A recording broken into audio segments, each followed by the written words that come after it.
Hello, welcome to another highly informative and educative package of your program TechTV, where we look at issues, trends, developments in the global ICT industry. Today we have an incredible package for you. Stay with us.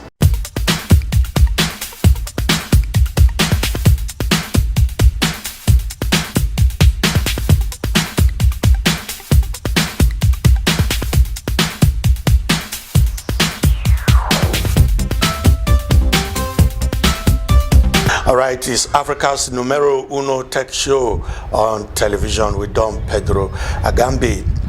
So recently, Nigeria became one of the nation in West Africa to test run 5G technologies. What does it portend for the nation? We spoke to a cross-section of industry watchers. Hear what they have to say. I received the news of the test run of 5G, but I asked myself, 4G has been around for so long, where in which part of the country? What's the coverage of this so-called 4G? In Lagos there are several places. There are a few places you go in a city like Lagos where you can find 4G. So let us first maximize 4G before we begin to talk about 5G. It's a wonderful experience, and it's a new development. It's historic in its own sense that Nigeria is the first country in West Africa to demo 5G. And it's something that we'll take to the banks, because other African countries other West African countries, including other African countries, will also come to Nigeria as always to come and look at or study our model and how we have gotten this far. But whether it is going to have a pervasive effect is a different ball game, because I don't think that the size of the country that MTN has the capability to make it pervasive. So it depends on how other operators key into it immediately that will make us understand it and make us really enjoy it and have the essence of 5G. But so far so good. It's a good step. It's a good direction. 5G has been tested in Germany, and it has come to Nigeria on a demo. However, I think what is important to us here in Nigeria is the consolidation of 4G services first before venturing into 5G. Let us consolidate delivery of 4G services. As I'm talking to you now, 4G services penetration in Nigeria, I don't think it's up to 20%. So why the rush? The first thing first, consolidate 4G, then while we watch development in the 5G space, than clouding into 5G when 4G is yet to have its footing on the ground. Well, I think the trial of 5G is a step in the right direction. It shows that we're moving at the same pace with other developed countries. People are planning to launch 5G in 2020, so it's high time that we start trying out technologies like this. If we're thinking of IoT, if we're thinking of robotics, if we're thinking of things like artificial intelligence, then this is the way to go in terms of technology development in the country.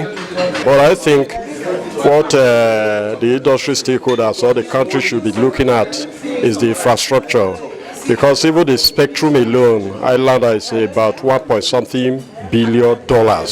So if you have the spectrum alone, having that, you can imagine the structures and the facilities that is going to run on. You understand what I'm saying? So the government needs to actually be up at doing to make sure that we are not left behind, like other nations.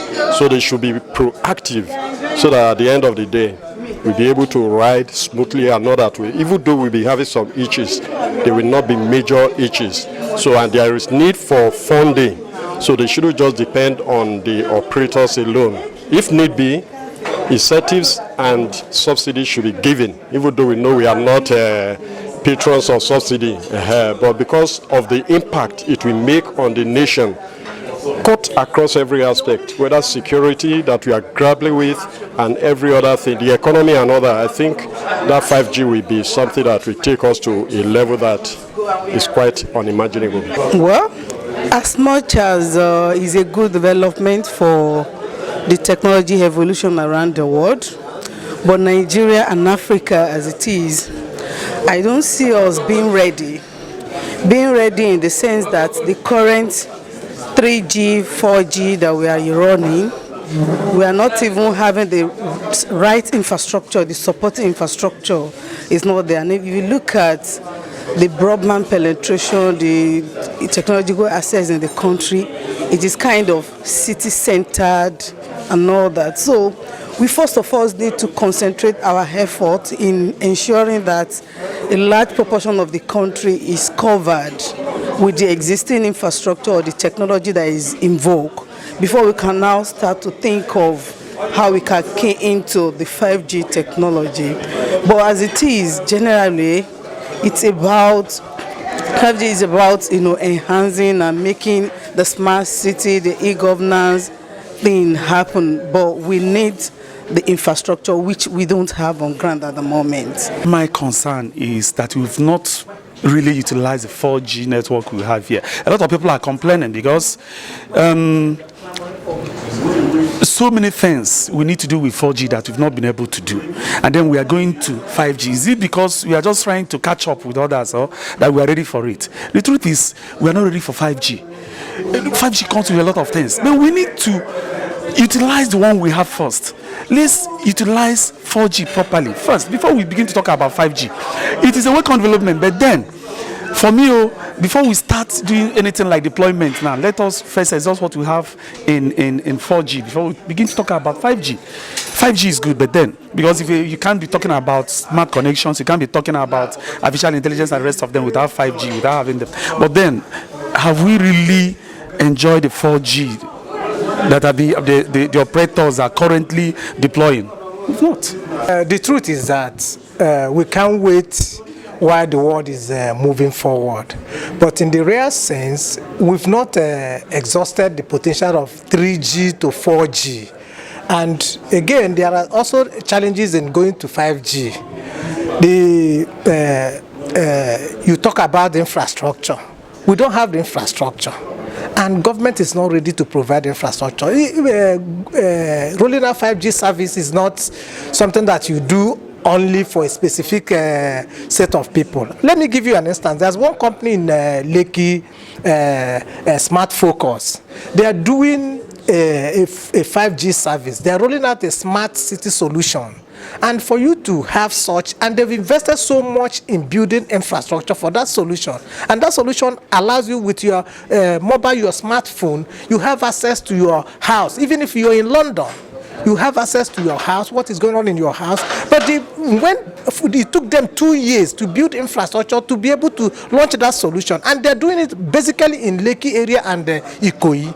Now, we are talking about something you will have roll out 5G, which is a smart, which powers a smart city solution. And you don't have infrastructure. It's not something that you just do a test run and you go back.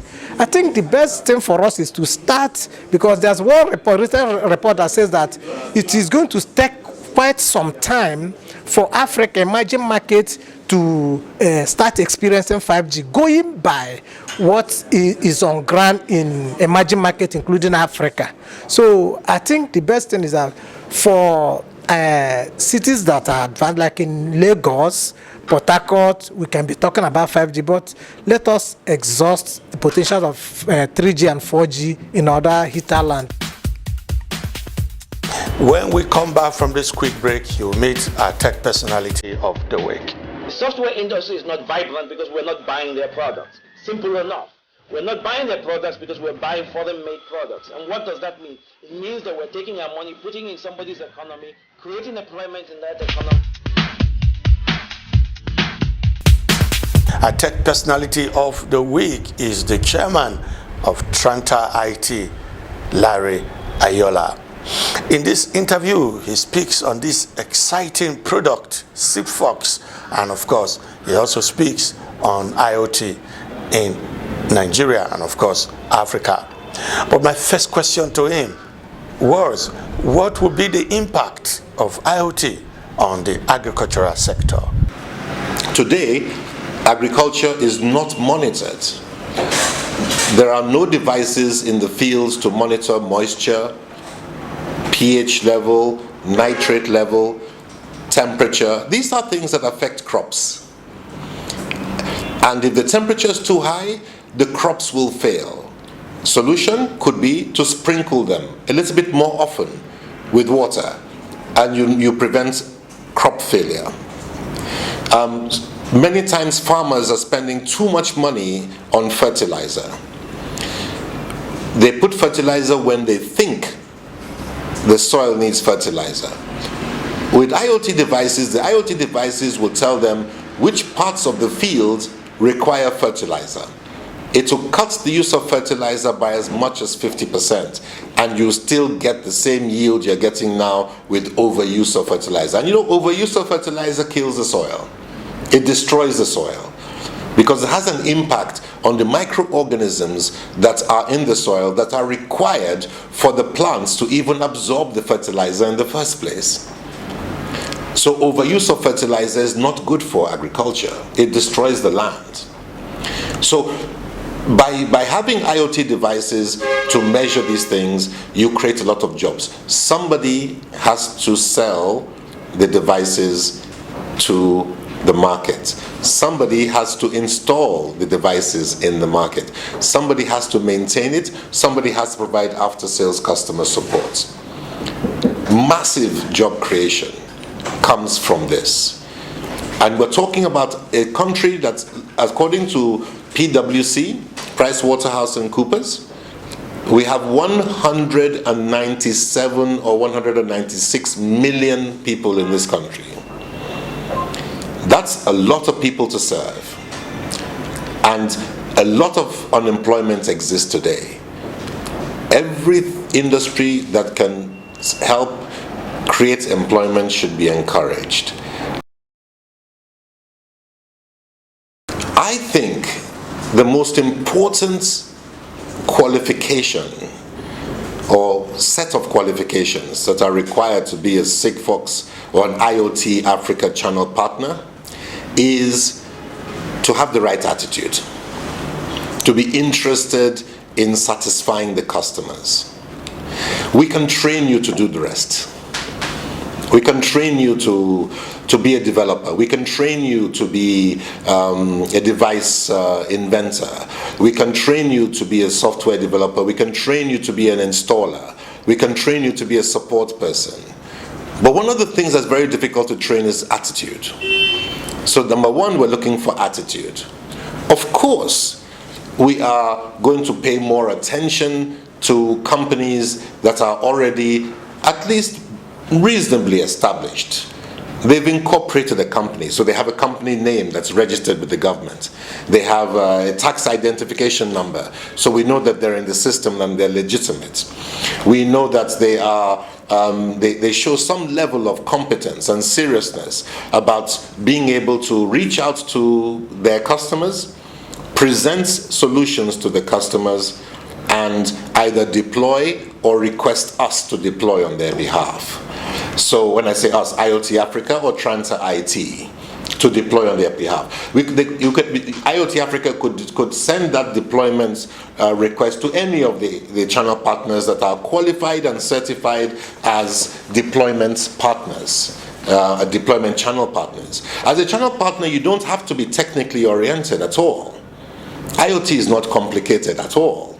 It's actually very simple. Of course, the radio technology and the physics behind it all is a bit complicated. But we don't have to know about that. It's already been sorted out by Sigfox. So if you're somebody who's a very good marketing person, you can become a channel partner. And will register you as a marketing channel partner, a sales channel partner. So when you open the doors and make the presentation, and now you need somebody to come in with some technical information, technical knowledge, to do a technical presentation, and then to design the solution. The solution is not just the device, like I said, it's the device and the software, and how to configure that software to integrate with the customers, with the client's existing IT and business infrastructure. You see, it's not child's play.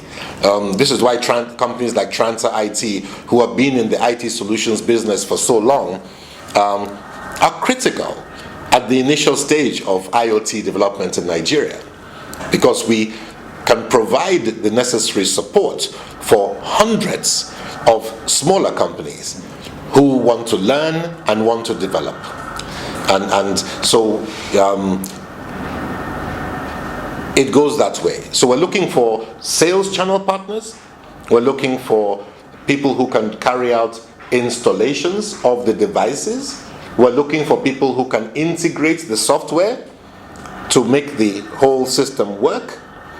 We're looking for people who can support that solution after it has been commissioned. And even companies that want to concentrate only on managing the warranties of the devices. That's a different line of business entirely, which we do, but there'll be too much for us to do. Which is why we have to create an army of channel partners. Because with this army of channel partners, we can service the 200 million Nigerians and the tens of millions of Nigerian businesses. Did you know that something coined micro and small and medium scale enterprises, SME? There are over 37 million of them in Nigeria. Imagine that. So 37 million businesses need IoT today. Even if it's one device. Even if all they need is one movement detector in their shop to detect if somebody enters the shop, especially when they're not supposed to be there, at night after they've locked up. With a device that uses a battery, doesn't need NEPA, doesn't need electricity of any sort. It's battery operated, wireless, and the batteries last between 4 and 10 years, depending on the device that you buy. So when you put that movement detector in your shop, it lasts minimum for 4 years. Very low maintenance. So whether there's electricity or not, if anybody enters that shop, it will announce to you on your phone that somebody has entered your shop. If you put a fire detector, it will announce to you, the fire detector will announce to you that there's a fire in your shop. Or indeed that the temperature has suddenly risen very high. Maybe there's no fire, maybe something is sparking, maybe there's an electrical fire that's about to start. And it will increase the temperature in the room. And that increase in temperature will tell you that you need to go and check your shop. You may have millions of naira worth of goods in that shop, and you don't want to lose that. If you lose that, it's a disaster for any businessman. So we're looking for channel partners. Going back to the issue of channel partners, we're not looking for super high techie people, even though we need them. So we're not only looking for that type of company. We're looking for the people who are just good at relationship and opening the door for somebody else to come and make a presentation, for somebody else to come and make an installation or a design, for somebody else to carry out integration, for somebody else to do different things. So one job may be carried out by 5 different companies, sharing the profit with certain coordination and agreements, of course. Everybody gets paid for his own part. So this is how it works.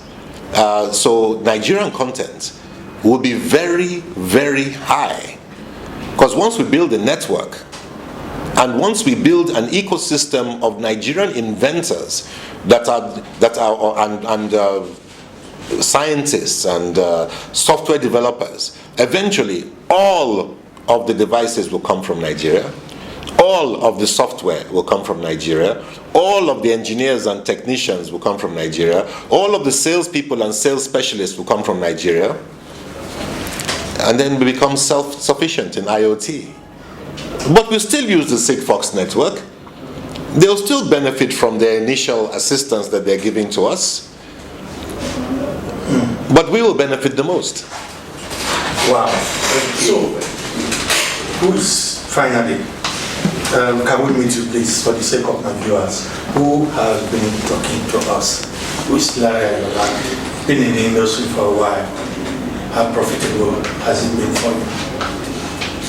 Well, my short name is Lare Ayoola, but my long name is Emmanuel or Larewaju Olufemi Ayoola.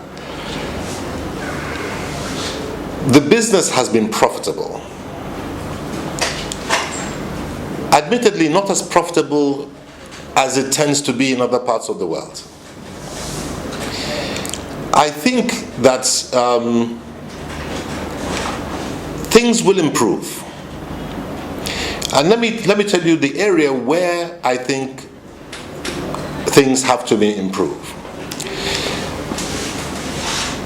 Insufficient value, in my opinion, is being given to the labor of technical people, engineers, IT people, ICT people, IoT people, integrators, software developers.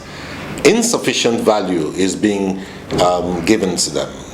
Or there's another word, but I can't think of it right now.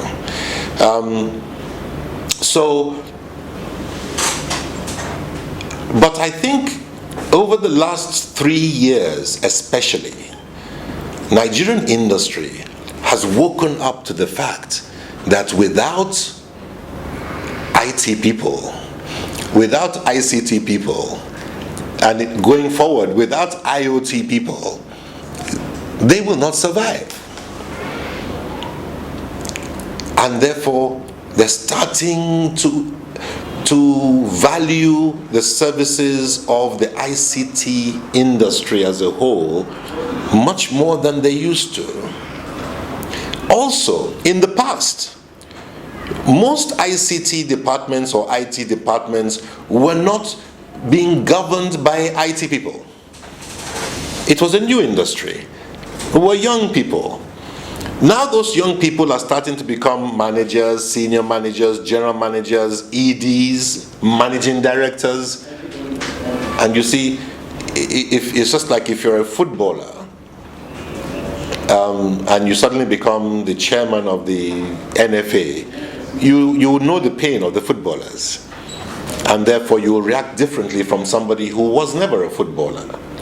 So I think the economy, the economic outlook for ICT companies is going to increase dramatically over the next 3 years. I'm looking forward to it. You see, I've been in this industry for a long time. How many years? 30 years.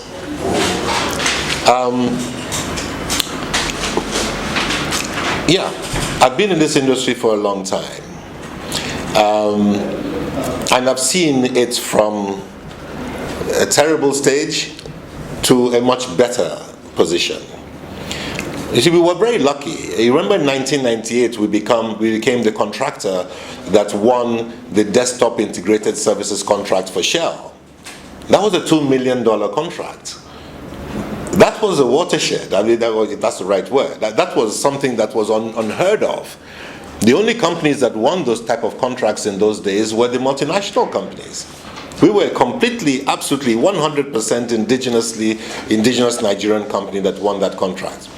And we did fantastically well.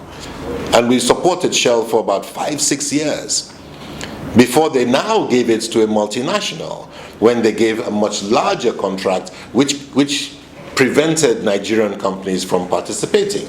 Not by law, but by making it such a huge contract and putting certain criteria, very few Nigerian companies could qualify with their financial statements because they were not high enough.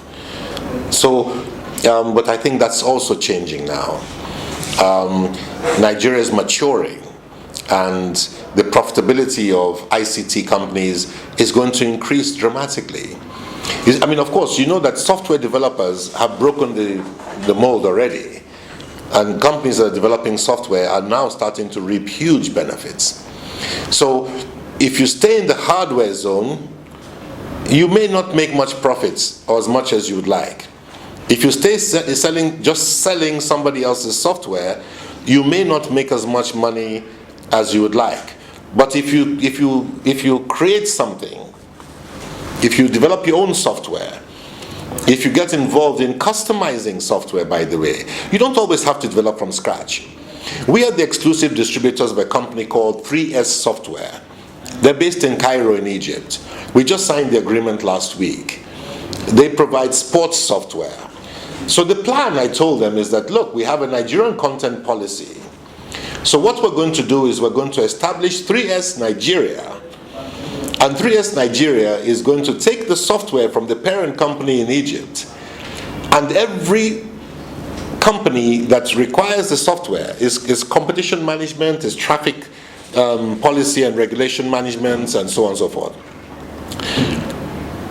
We're going to have a whole host of developers locally that will be involved in customization. Now, I said to Dr. Olatunji in NITSDA when I had a meeting with him, and I said to him, you see, we should not be afraid of foreign software coming to Nigeria, because when good foreign software comes to Nigeria, good quality Nigerians will get used to it, understand it, know it, and be able to copy it or design their own software to be even better suited to the Nigerian environment than the foreign software. And that is how we will develop as a nation, or in terms of ICT and software development and software engineering. You see, the Japanese didn't ban American cars. They accepted the American cars, they understood the American cars, and they copied the American cars, and then they beat the American cars. And that's what we're going to do with software. Why? We have the most intelligent human beings in the world in this country. And therefore, we can't lose. We are acutely aware of the regulations concerning local content. I know that NITSDA, the Nigeria Information Technology Development Agency, has come up with policies relating to local content. And coming from the oil industry, I'm well aware of local content laws. How do we, what are our policies and what are our strategies to keep within the guidelines, and in fact to surpass or to do better than the guidelines say we should do? First of all we're bringing is the network technology, and we're bringing device technology. There's a huge labor force that will be involved in selling, installing, supporting, and carrying out warranty management. Now, Sigfox has a developer kit, and Sigfox encourages developers to use their technology to develop software that would be used, software to come up with the applications and platforms that facilitate IoT. Basically, the data is received, it has to be analyzed and has to be presented in the right form for you and I to be able to understand it. And somebody has to write the software to do that. Somebody has to do the data analytics. So what Sigfox does is it encourages, by providing software developers with all the tools that they need to develop software applications to work on the Sigfox platform.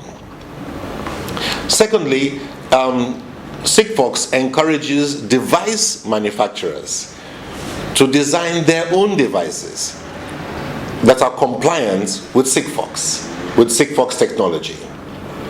So IoT Africa's job as the Sigfox operator of Nigeria is to liaise with the universities, with the innovation hubs, and share with them information sufficient information so that they can identify the opportunities in becoming Sigfox partners. And a Sigfox partner is either a device manufacturer or a software developer that produces a device or software that facilitates IoT using the Sigfox technology. So Sigfox is no longer a closed technology. It's an open technology, which means that thousands of software developers in Nigeria will spring up and focus on participating in this IoT revolution. Thousands of inventors, electronics engineers, computer scientists, mechanical engineers, agricultural engineers, fisheries engineers, and so on, petroleum engineers, thousands of them will spring up and start using Sigfox technology to develop solutions to participate in this revolution that is being enabled by the fact that IoT Africa, the Sigfox operator of Nigeria, is rolling out a nationwide low-power wide area network. Thank you for your time. Thank you very much, Don. Thank you. Wow, that was Mr. Lare Ayoola speaking there on the impact of IoT and, of course, Sigfox on the nation's IT industry. For comments and observation, please reach us on the numbers and email now showing on your screen. You can also watch this on our YouTube channel. On behalf of the production crew, thanks for watching. Same time, same station. I'll be here next time. I'll see you.